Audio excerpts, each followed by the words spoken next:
코로나19 확산세가 심상치가 않습니다. 당초 예상보다 빨라진 확산세에 정부가 오늘 재유행 대책을 발표를 했습니다.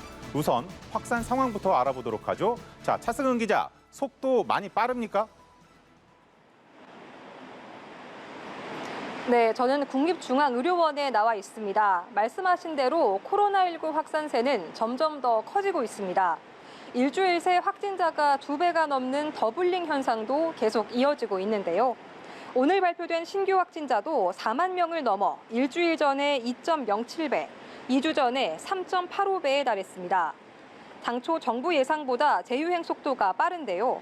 정부는 11월로 예상했던 정점 시기를 9월 내지 10월로 당기고 정점 규모도 최대 17만 명에서 20만여 명으로 올려잡았습니다. 자, 그렇군요.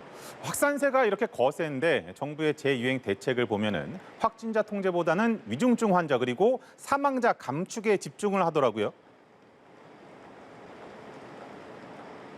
네, 그렇습니다. 치명률이 지난 유행보다도 낮고 의료 대응 여력도 충분하다고 판단한 겁니다. 또 사회적 거리 두기에 대한 국민들의 피로감, 또 고물가, 이런 경제적 상황도 함께 고려됐습니다. 이에 따라 논란이 많았던 사회적 거리 두기는 시행하지 않는데요. 다만 치명률이 오르는 중대 상황에서는 고위험군에 한해 부분적 거리 두기 조치가 검토될 수 있습니다. 다만 방역 조치 최후의 보루인 확진자 7일 격리 의무는 당분간 유지하기로 했습니다.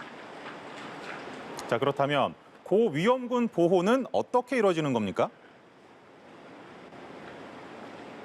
네, 먼저 4차 접종 대상이 확대됩니다. 현재는 60세 이상, 요양병원 입소자 등인데 여기에 오는 18일부터는 50대, 18세 이상 기저질환자, 노숙인 시설, 장애인 시설 입소자가 추가됩니다. 치료제도 적극 투약하기로 했는데요. 백신으로 항체 형성이 어려운 중증 면역 저하자를 위한 예방적 치료제 이부실드는 다음 달부터 205개 의료기관에 공급됩니다. 먹는 치료제를 처방하는 병원도 늘리고 지금처럼 전문가용 신속 항원 검사 양성 판정도 인정해 적극적 처방이 이루어지도록 할 계획입니다. 현재 먹는 치료제는 78만 명분이 남아 있는데요. 정부는 이달 내에 94만 명분을 더 사기로 했습니다. 차 기자, 해외 입국자 검사도 강화를 한다고요? 네, 그렇습니다. 최근 신규 확진자에서 해외 유입 비중이 차지하는 게 점점 커지고 있는데요. 오늘 발표된 해외 유입 사례는 하루 새 1.5배 뛴 398명으로 반년 만에 가장 많았습니다. 이에 정부는 입국자 검사를 보다 강화하기로 했습니다. 현재는 입국 뒤 사흘 이내에 PCR 검사를 받아야 하는데요.